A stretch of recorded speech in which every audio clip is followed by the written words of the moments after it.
Utah is heading to Morgantown, and I'm excited about it, but West Virginia is limping. 11 players on IR. Do we even have a chance?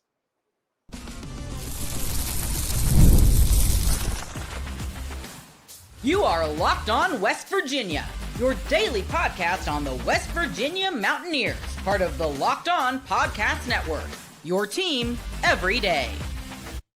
And what is up, guys? Welcome back in. My name is Mountaineer Paul. I am your host. This is Locked On West Virginia, baby. We're talking about the Mountaineers on the football side of things again today, baby. Look, guys, I know I only went live a couple hours ago, flooding you with content again today. It's what we do, man. It's what we do. Thank you guys so much for being here as we dive into another episode. Of course, as always, this episode of Locked On West Virginia going to be brought to you by our friends over at Mazda. Right? That's right. Like our players, we sweat every detail because when you make every move count, pulling off the unexpected is only the beginning. Stay tuned later for highlights in this week's Moving the Game Forward with Mazda. Move and be moved. Mazda. Not here alone, man. Obviously, we've been having a lot of guests on this week, and this one is extra special because I get to talk crap to him for the next 20 minutes about how West Virginia is going to beat Utah. JT Wistercil of Locked On Utes.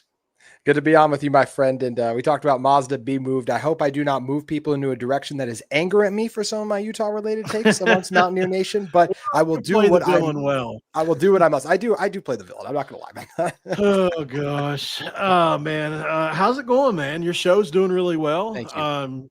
You guys are coming off a tough loss in Lubbock. No, it was home. It was home. You knocked the quarterback out, and it actually hurt you. Yeah. That doesn't normally happen.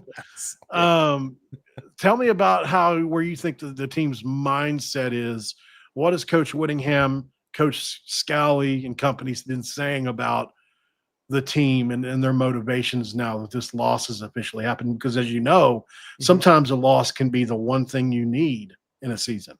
Yeah, I mean, just really quick for an example of that. In 2019, Utah lost their first, this is Pac-12 days, lost their first game of conference play. They lost to USC on the road. They would go on to win every other regular season game that year and make the Pac-12 championship. That is what this current Utah team is going to try and do. Obviously, no pieces left, even in the transfer portal era. And this guy's having unlimited eligibility. It feels like no one left from that 2019 team. Cam Rising has finally moved on. But this is Perry Ellis on the field. Yeah. But this is a Utah team that has the same, Morgan Scally, Kyle Whittingham are still the guys. Kyle Whittingham being the head coach, Morgan Scally, head coach and waiting defensive coordinator. Those guys have seen it all, and they are ready to keep this team locked in. I feel very good that Utah is not going to let one loss beat them. They are more than capable. Utah can absolutely lose this game. West Virginia is, I think, a better team than they showed in the final score against Kansas. That's something we mentioned on my show, Paul. Our teams have in common. Those final scores are a little deceptive. But I will still say, I feel like Utah is the better team coming into this one, but you go on the road, anything can happen in college football, especially in a place like Morgantown. So I feel like the atmosphere, I feel like the mindset of the Utah team is in a good spot, but they're going to have to still play really well if they want to go into Morgantown and get a win. The anticipation is that West Virginia will play Jaylen Henderson or one of the other quarterbacks.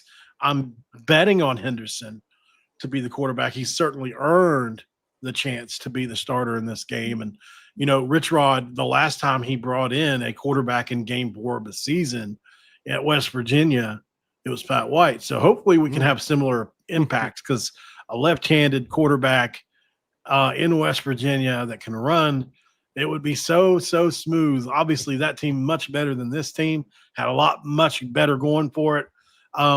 Steve Slayton was obviously in the backfield, and they were both redshirt freshmen. Man, what a time that was. I don't think we're going to replicate that, but Utah struggled with the mobile quarterback last week, JT. They did. That was absolutely the case. When they hurt Morton, it was a 10-3 game. In the lone touchdown drive they had, they hit one massive play. And outside of that, they really weren't able to do much on offense. But then Morton gets hurt. And that was to a safety, correct? Say what you just said again. Was that to a safety? Like missing the play, were you talking about? Or? Oh, my apologies. I thought you said Utah hit one massive play. No, my bad. West Virginia. Utah did hit a massive play on offense. They got called back because Spencer Fano, one of the best right tackles in the country, moved downfield. I was just saying that the first drive of the game, it was like 3rd and long, and they had already gotten like false start penalties, and Tech hit a play. It was a borderline, block pick, but it was fine. And it was probably legal, but it was very Everybody close. runs those kind of plays. Yeah, exactly. It was close. And then they broke the tackles, and they got one other field goal in the first half. Like, that was it. But then Morton got hurt, and Hammond came in, and he was phenomenal. So Utah defense that missed 24 tackles last week. That is so uncharacteristic for them. A lot of those came late when they got worn down because the Utah offense could not do anything. The key, if you're West Virginia going into this game, Paul, is you stop Utah's running game, and you're going to have a chance to win. Now, I don't think it's the best offensive line in college football. I still feel like Utah is the best offensive line in the Big 12. You talk about 2 first-round picks at offensive tackle in this year's upcoming draft, and it's still really good interior offensive line. I just think Tech is a top 10 D-line, and a D-line that's capable of competing with some of the best the SEC and the Big 10 have, and that's why Utah didn't run the ball as well last week. But Utah's got to be able to run the ball, stay on the field more to not prevent that defense to wear down. That has to be an emphasis going into this week's game. So I'm going to throw some names at you, and you tell me whether West Virginia fans, on a scale of 1 to 10, should be worried about these players. You ready? Mm-hmm. Devin Dampier. I would say Devin Dampier. I'll go an 8 because of what Jalen Daniels, how he beat you guys at times last week. Dampier's capable of similar things, but there's an ankle thing, the will he won't he injury kind of thing going on with him. We deal with that a lot at quarterback, but Dampier dangerous when healthy. Naquai Rogers. I'll go 7 still. I think the other back's actually better. Wayshawn Parker. I like Wayshawn Parker a lot. Utah doesn't like him as much as I do. They need to make him the running back 1, in my opinion. But I'd go Wayshawn Parker. I'll go 7 still. I want to say 8 with him. It's just been, he fumbled last week, and he's just not given the opportunities to be as special as I think he could be. But might be an 8 if Utah actually utilizes him as much as I think they need to. Merriweather. Probably 3, and maybe even that's optimistic. But he is capable. What if he reaches his potential? If he hits his potential, I think that goes up to like a 7, and you guys have a really good corner, but like, he's the guy. He had a big play against UCLA. He's caused multiple pass interferences. Him and Dampier have been close to connecting. I think that connection will get stronger. He's our wide receiver 1, 6'5", 200 pounds. He is capable of making plays downfield, and Utah desperately needs to get this passing attack going. Couple more. Ryan Davis and Dallin Bentley. I think Ryan Davis and Dallin Bentley, I think this is where it just gets interesting because how not great the Utah passing game is. Now, with that being said, both those guys at 70 yards receiving. Dallin Bentley's been the biggest surprise on this Utah offense to me. I would go those guys. I'll give them about a 7. I think they're good players. And maybe I'll go lower than that. Actually, that's not fair because that's putting them too close to Dampier probably. I'll go 6 for them. They are capable of getting open. They're capable of making plays. I like Ryan Davis as a slot receiver. He can do a little bit of everything. Dallin Bentley is a really tough tight end that Utah's been able to utilize too. So those are our best 2 pass catching options. So obviously you've got an elite offensive line. You just talked about it. What are some of the names? Spencer Fano, tell everybody just a little bit about your 3 best linemen. Yeah, Spencer Fano, our right tackle, he was one of the highest graded offensive linemen in all of college football last year. Pro Football Focus is number 1 ranked offensive lineman coming into the year. He had a bone-headed play where he's blocking downfield, but outside of that, he's been almost spectacular on the year. Even this, like Utah, Dampier got sacked once last week. It was more a coverage sack than anything else. Those guys in pass protection held up really well against Texas Tech's 2 Romello Height and David Bailey. They held up well. That's right tackle Spencer Fano, incredible athlete, road grader in the run game, and having another outstanding season. And so is Caleb Lomu, who also is really good at the left tackle spot. How's that last name pronounced? Caleb Lomu for the left tackle. Lomu. Gotcha. Yeah, Lomu. He's really good. He redshirted 2 years ago, and that versus Fano played as a true freshman, and then he burst on the scene last year and was outstanding. He was really good last week too. I think he's one of the best offensive tackles in college football and has a good shot, honestly, Paul, to be a first-round type pick for this Utah team coming up. And then next best offensive lineman, I think it's close. I'll go Michael Mokafisi. He actually was a starter on this team when they won their most recent Pac-12 title back in 2022. So he's the guy that's been around a very long time, physical, not the greatest in pass protection. The reason Utah lost last week in a lot of ways to me is because Utah's offensive line, the interior, could not generate enough push on the Tech defensive line. Now, Tech has some special NFL guys to me at defensive tackle, which is the part of the reason for that. But this Utah offensive line overall in the year has been really good. And I do expect them to bounce back and be able to run the ball this week, even though they're still going against a tough Mountaineers front. This is an elite defense for Utah. Maybe the best defense you guys have ever had. Jackson Benny is top 5 defensive player in the Big 12. Would you say that? Maybe. I mean, he's playing like it right now. He came out of nowhere, man. Like, he wasn't even someone. What about Nate Ritchie along with him? Like, it's a great. I like Rich. I like Richie. They've been a really good tandem. And you got, and Teo Johnson's back there too. I actually thought Teo was going to be the best one, but he's had massive tackling issues so far this season. But Benny he was a walk-on on Saturday. High school. Yeah, a walk-on and he's had tremendous picks, right? That's the thing that's made Benny just crazy. He's a ball hawk and a ball magnet. I'll still go the best guy on our defense is John Henry Daly, the pass rusher. He's got 6 sacks already on the season. And Lander Barton was also a starter on that Pac-12 title team a couple of years ago. He's been a 4-year starter. He's a beast at linebacker as well. Jonathan Hall as well. Yeah, I love Jonathan Hall. Talk about a heat-seeking missile at linebacker. He's a really fun player. Yeah, I like them all. I did a deep dive on the Utes the last couple of days, and what I found, man, I mean, John, for those of you who aren't familiar with Daly, who probably is better than Benny, but Benny's been more impactful probably overall because of from the picks he's got the perspective, turnovers. Yeah. John Henry Daly's got 18 tackles, 13 solos, 6 sacks, and 2 forced fumbles on the year. Yeah. You know, these are TJ Watt kind of numbers whenever he was at Wisconsin, you know, very impactful. So what is, you know, obviously West Virginia, you know, we know who is the impact players for West Virginia here, but for your audience, I would say, obviously, if you're looking at West Virginia on an opposite, from the offensive perspective, straight up impact players, it starts and ends with Ty Edwards right now. We love him at running back. We thought he was going to be really good coming into the year. He had a great performance against Pitt. Really elusive for his size, 6'2", 225 pounds, and really strong. He makes up for offensive line deficiencies. That's why he's so important. Jaylen Henderson is going to be important. Max Brown could be the quarterback in this game. Heck, it could be any number of guys that they have that could be the quarterback in this game. I'm going to bet on Jaylen Henderson being the guy. Scotty Fox may come in the game. But, yeah, there's a bunch of dudes. They rep 5 guys. So it's an insane situation. There is also a small chance Nico Marchiol could still play, honestly. Yeah. I would be shocked, but it could happen. And then the offensive line, really nobody noteworthy right now on the O-line, unfortunately, unless Xavier Bosley gets healthy. He was a freshman All-American for Rich Rod at Jacksonville State. So, you know, before he transferred back to West Virginia, not this year, but the year before last. So we're excited about him, not the year before last, but last year with Neil Brown. So we're excited about him. Hopefully he can come up and help. On the defensive side of the ball, it's going to be interesting before the break. Michael Coach Jr. has been one of the best cover corners in all of college football. He's only been thrown at 3 times and has allowed 1 completion for 2 yards on the year. So it's like they just don't even go his direction. Yeah. Obviously, Jamori Robinson comes in, the American Defensive Player of the Year, who's got potential to make huge impact. We're finally getting him acclimated back into the defense. I would say Zach Alley, the defensive coordinator himself, is an impact player because of how good of a defensive coordinator he is, among other things. It's going to be interesting, JT. I think what we need to do next after the break is let's discuss some game keys because we've talked about players ad nauseum at this point. People's heads are probably spinning. They're probably Googling left and right.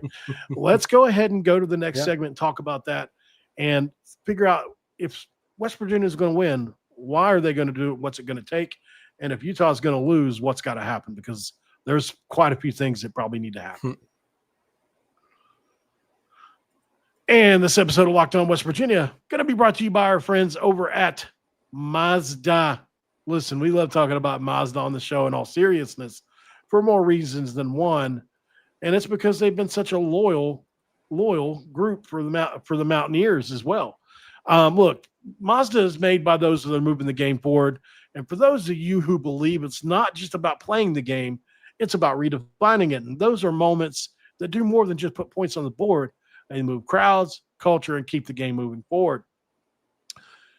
Probably the week's moment that moved the game forward for me is it's really tough to find one last week, to be honest.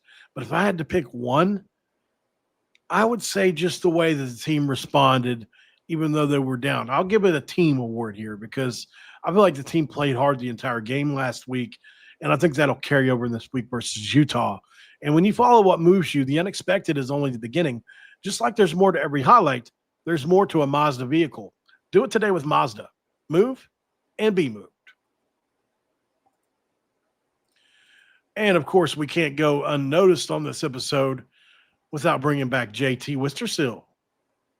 I am What's here. up, my dude? This is segment 2. Let's crack open to whatever you're drinking. I I'm got a going Gatorade water bottle. You're drinking water. I got a water. You make me feel so unhealthy. And Mountain Dew is more fun, especially Mountain Dew, Mountaineer Paul. Just go together. Does this ever happen to you on StreamYard, man? Like, I'm trying to scroll and it just gets stuck. It won't move. It won't go up and down. Like, I can't get to my banners. You know what I mean? For the ad reads. That's interesting. Yeah. It just quit letting me scroll. And it's like, sometimes you got to click something or click off of it to get to move. That's not working either. So it sounds like you're having issues, which I hope your West Virginia team has issues on the field against Utah this Saturday. But we'll wait. Always moving it back to on the field, segueing it back to on the field. I like it. Okay, JT. 2 scenarios. Go. If West Virginia wins this game, what does that look like for Utah?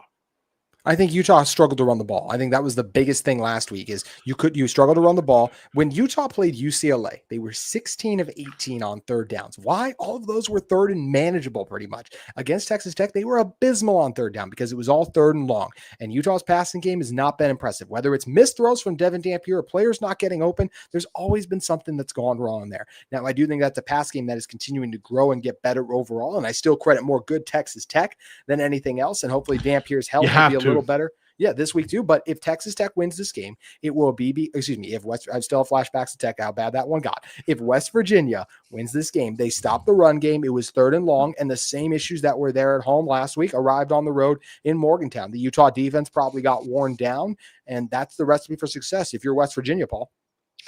I mean, if I had to write down a recipe to lose a game, it would be 4 turnovers, 2 fumbles, 2 picks, a slow start, and 23 missed tackles. That's what you guys did last week, right? That's what we did last week. And that's crazy because Mountaineer Paul, Tech had like 14 penalties. So that's the other thing. Like that's a recipe for success to lose if you're Texas Tech. But when Utah did all of those things, that counteracts it. It does counteract it for sure. So I'm agreeing with you in a lot of that. I think the biggest thing that I'm looking for is obviously you went to Laramie on the road, which can be a tough place to play. It's up in the elevation. Yeah. You guys had a slow start in that game. A better team probably beat you that day, right? Or at least is up. I would agree with that. Yes. Yeah. So, you can't score 6 points and a half, miss all those field goals and win against P4 competition. And that's another thing I have underlined here, special teams. Dana Holgerson used to talk about there's 3 sides to the ball. Everybody says both sides of the ball. There's actually 3 sides to the ball if you count special teams. That's one area of this game where West Virginia can win. Certainly, I think we have the best punter in the Big 12 and Ollie Straw. He's proven to be that or one of the best. And we have solid field goal kickers, and Utah doesn't exactly have that on the field goal side right now. No. Yeah, I like our punter. I think he's fine. I don't think he's like anything crazy, but he's a good punter. The Utah kicker though? It's a true freshman. They call him Legzilla. I just don't think you should name a true freshman. I know he was hitting 60-yard field goals in practice or whatever. He hasn't earned that yet, right? He has not earned it at all on the field. He missed 2 field goals. Technically, it was 3, but one of them was blocked, but he missed 2 field goals up in Wyoming. And Utah's only points in the first half were a field goal. He missed the kick, but Texas Tech ran into him and he got to retry it. And then he made the one after. That is a concern going on the road in another hostile environment for him. If it comes down to the kicking game, I don't love that for Utah. Hence why I think Utah only wanted to attempt 1 field goal last week. And their offense wasn't good enough to go for it a lot on 4th down. But if Utah gets across the 50 and it's like kind of no man's land, you could maybe kick. I expect the offense to be utilized rather than trying a field goal with a true freshman. What are your game keys, honestly, though? What do you think it needs to happen? Yeah. Is this for Utah to win? Yep. Yeah, so for Utah to win, they, like I said, it ties back into the recipe for the loss. Like, you have to run the ball. This Utah offense, Devin Dampier still did throw 12 interceptions last year. He's a better passer this year, and his 2 picks last week, he was really trying to force things. Overall, I do feel like he's grown as a passer. But you have to become a dynamic offense. You cannot be one-dimensional. Devin Dampier's best asset is still his legs. So get the run game going, whether that's quarterback, whether those you mentioned, Naquari Rogers, Wayshawn Parker. Those are Utah's 2 backs there. I think Wayshawn's better, but Naquari Rogers is still really good. Run the ball up front if you're Utah. What were you going to say, MP? Well, Wayshawn Parker, I mean, that 70-yard bomb that he caught, Yeah. I mean, it was a great ball out of the backfield that he caught with 70 yards on the score. The Cal Poly game you're talking about? Yeah. Yeah, he had a receiving touchdown. Yes, he did. So I watched a few games, just highlights here and there, but, just trying to get I like him. He's a good player. I agree. West Virginia went into Kansas allowed 2.6 yards per rush. and they were able to have their way late in that game. So, like I said to you on your show, if West Virginia gets in a situation where they're going 3 and out, 3 and out, 3 and out punt, 3 and out, 3 and out, 3 and out punt, and you guys are going to start to wear and lean on this defense, it could get away late, just like it did get against Kansas and look very similar. I have no doubts. If West Virginia is going to win this football game, 23 missed tackles. That's going to be something you're going to want to exploit. I don't know if you can clean that all the way up in 1 week. Obviously, you credit Texas Tech on a lot of that, but I do think West Virginia has guys. They have – listen, I told you on your show, any other year, if we had an offensive line, I would be fired up about our skill talent. It's good. But unfortunately, we just can't get those guys the ball. Rodney Gallagher is another guy we haven't even talked about. He's been our most consistent slot. He's been good. So I know you wanted to say something. What were you going to say? Really quick, I was just going to say, Paul, I feel like this Utah offensive line is much better than Kansas's offensive line. So how do you feel like your D-line is going to be able to have that same success slowing down the run game even early on, even if you do pack the box? That's going to be what it takes. I think we have really solid linebackers in Reed Carrico and Chase Wilson. We go 5 deep at the linebacker spot. Will and Sam and Mike and all the whole thing. And that's not including our edge rushers, which are just basically glorified pass rushers anyway. Yeah. They're better in run coverage than they are pass coverage. I'll say that much. They're not bad at pass coverage, but that's not their strength, So, that's going to key. That's definitely a key to the game. No doubt about it. If you guys are able to run the ball, this game's over. It's over with, unless we can move the ball as well. But, our defense is going to it's going to be able to strap your chin. You're going to strap it up, man. I think West Virginia's got to get a turnover or 2 in this game. And at the end of the day, like I said on your show, rock fight. It's got to be a rock fight.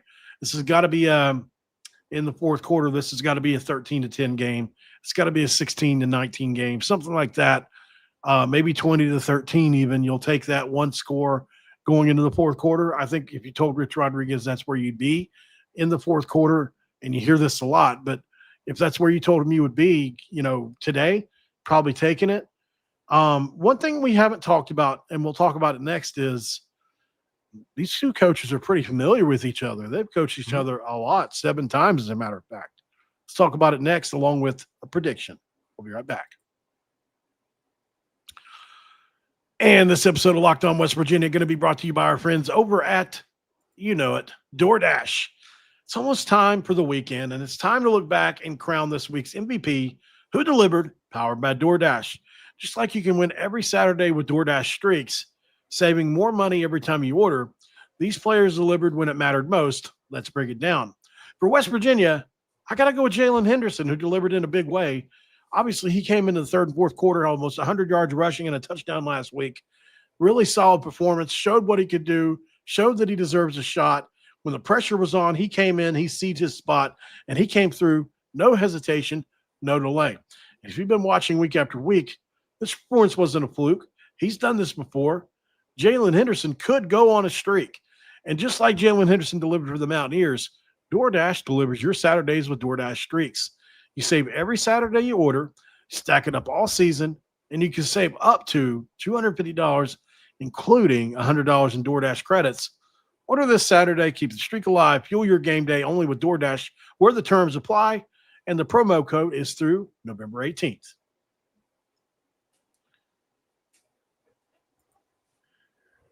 And, of course, this what's I'm hitting all kinds of buttons. Nothing's working now. What in the heck's going on here? We've got another ad read to do. Hold on a second. This episode is also brought to you by 5 Hour Energy. Caffeine just got a flavor upgrade with 5 Hour Energy.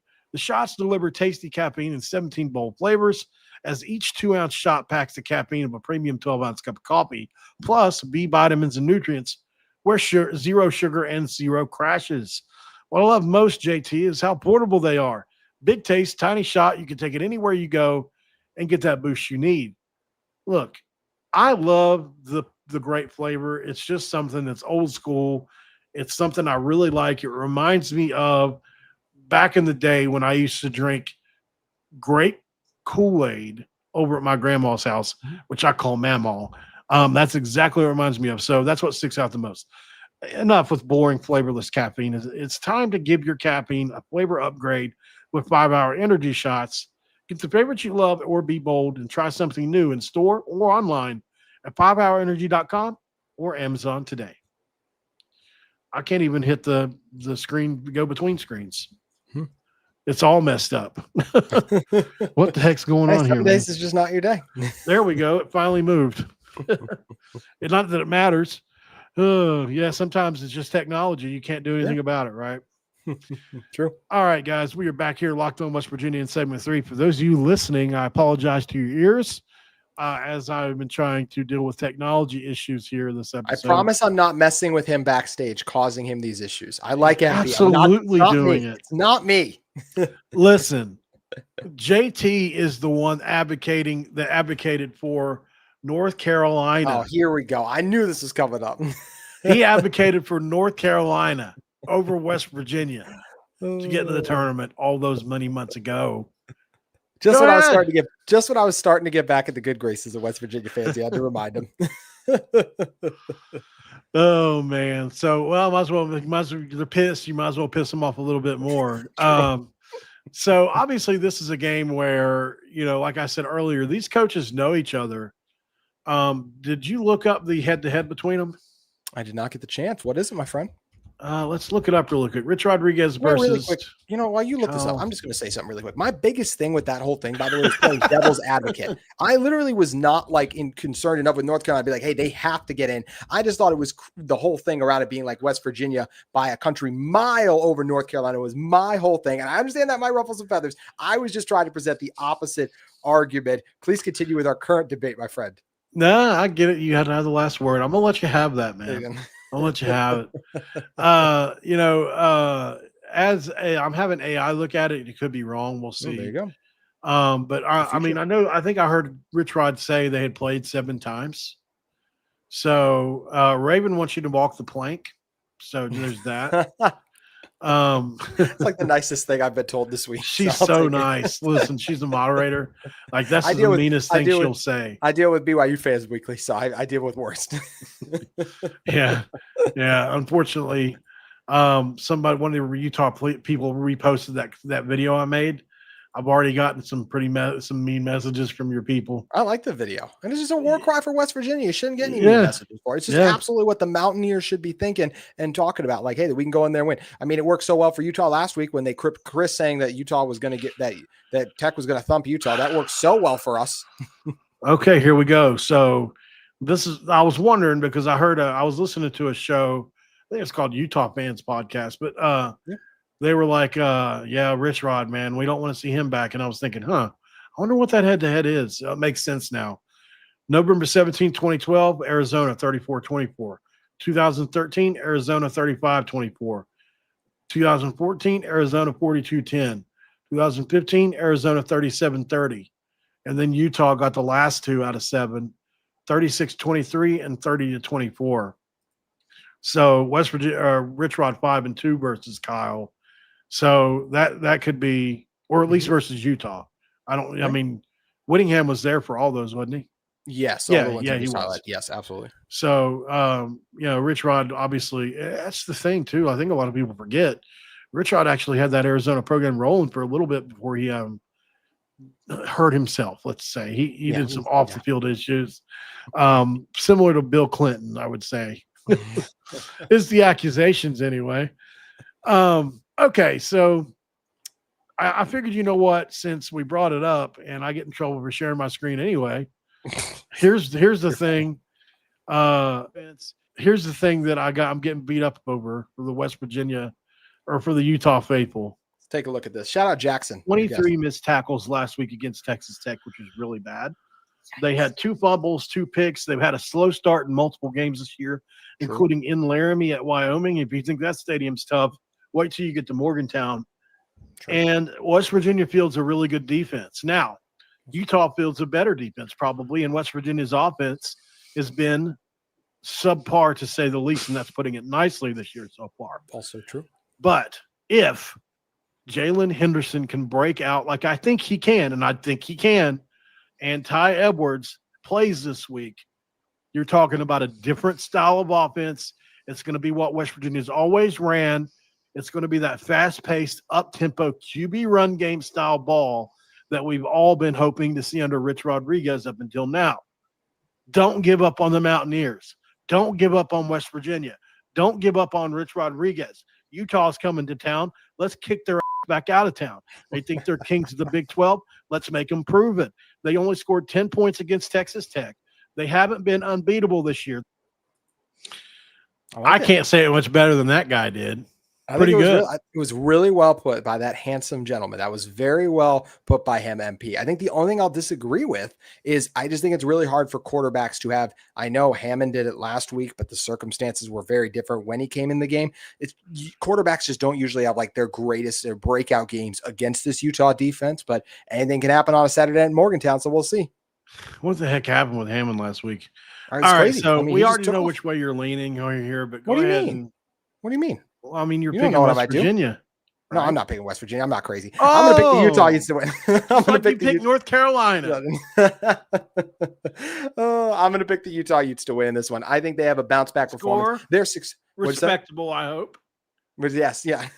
No, score, absolutely respectable. 24, it's 24-10, and I do think that's respectable. The spread is 12.5, so I'm taking Utah to cover just slightly. I do not think Utah blows West Virginia out of the water in their own building. I think Utah's offensive line wins. I think Utah wins the line of scrimmage in this game. They didn't do that last week. I think they will this week. I think their Utah offensive line's better than the West Virginia D-line, and vice versa. On the other side, Dampier makes some plays with his legs getting healthy, and I'm going to take Utah to win 24-10 as your inexperienced quarterback with this West Virginia roster. I know he's only played a little bit, but he hasn't been the starter. I think your offense struggles, and I think Utah's offense is more successful, even if Utah's not going to go crazy on offense. I'm taking the Utes to get a win. Oh, that all hurt. Okay, so like I said earlier, under Neil Brown, there's no way we win this game. These are the games Neil Brown lost when we really needed him to win. I don't know in year one if Rich Rod's got the juju yet, but we're going to find out. I'm going to pick West Virginia just because I've got some heart. I'm not giving up on them yet. Mm-hmm. We're at home. You guys have got to travel all the way across the country, right? Mm-hmm. You have not been a big chunk play team this year. As a very matter of fact, you're the antithesis of that. You've been real, like you said yourself, 4-yard passes. West Virginia keeps everything in front of them and keeps your run game in check. Make it a rock fight. I'm going to say West Virginia walks off 23-20 somehow, and it's going to be a similar atmosphere to the brawl. I think, to beat a team of Utah's caliber would absolutely revitalize this team. And then you got to go on the road next week to BYU in an almost impossible situation. You almost have to have this win. Yeah, I really quick. I don't know why I'm going to just irritate BYU fans who might be randomly on this. I don't think BYU is some unbeatable juggernaut. They have a true freshman at quarterback. No, you're right. Has not been very impressive. Paul, earlier you said you're searching for wins on the schedule a little bit. Like I see BYU, I see UCF potentially. I'm still not sold on Houston. I see Colorado. Yeah, right now TCU, Arizona State, and Tech would be tough, but I still see other wins out this weekend if you don't beat Utah. Yeah, but get us to 6. How you going to get me to 6? Go ahead. Okay. You did say bowl eligibility. That was kind of get me to 6. Yeah, that's tough. You could upset one of those other teams I mentioned. That's what I'm saying. Let's assume good luck with Tech. I'll say that. Good luck with Tech. Let's say get me to 6. Let's say we get the upset this week against you guys. Yep. Now get me to 6 going forward. How do we do it? Yeah, I think then you stack the momentum. You beat BYU, beat UCF, take Houston, take Colorado. Does that get you there? I'm not the Beth Mass person. I didn't go to the school. Yeah, that would get us there. That would get us to 7, I think. There you go. So that's your recipe there. That'd be a wild time to go on a streak.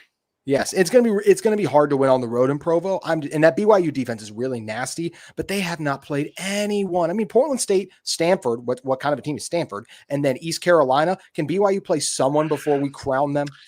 Raven, UCF beat North Carolina really bad, but I consider them a similar vein as like UCLA right now. Mm-hmm. Like, how good is that win? Because TCU dominated them too. I mean, they look good. They're okay. Like, they're capable of winning that game, but I think so are you guys. I think that's an I mean, UCF is similar in talent than us, and they're in year one as well. I mean, surely to goodness they're not better in year one than we are, but maybe they are. Mm-hmm. I don't know. It's going to be a fun game. I can't wait for you to see this atmosphere because I'm excited. I mean, I know you've seen West Virginia games before, but when it's your own team, you kind of pay attention to the atmosphere a little bit more. So I'll be curious to hear some of the reviews from the other Utah fans on the atmosphere and how it measures up, because everybody knows like it's probably what us, Oklahoma State, and you. I would say so. I think BYU fans would have something to try and get in there about that. BYU is in that conversation. I'll say this, BYU can get in right now because I don't know the next time we're going to hear Oklahoma State's crowd really roaring until they get that team back.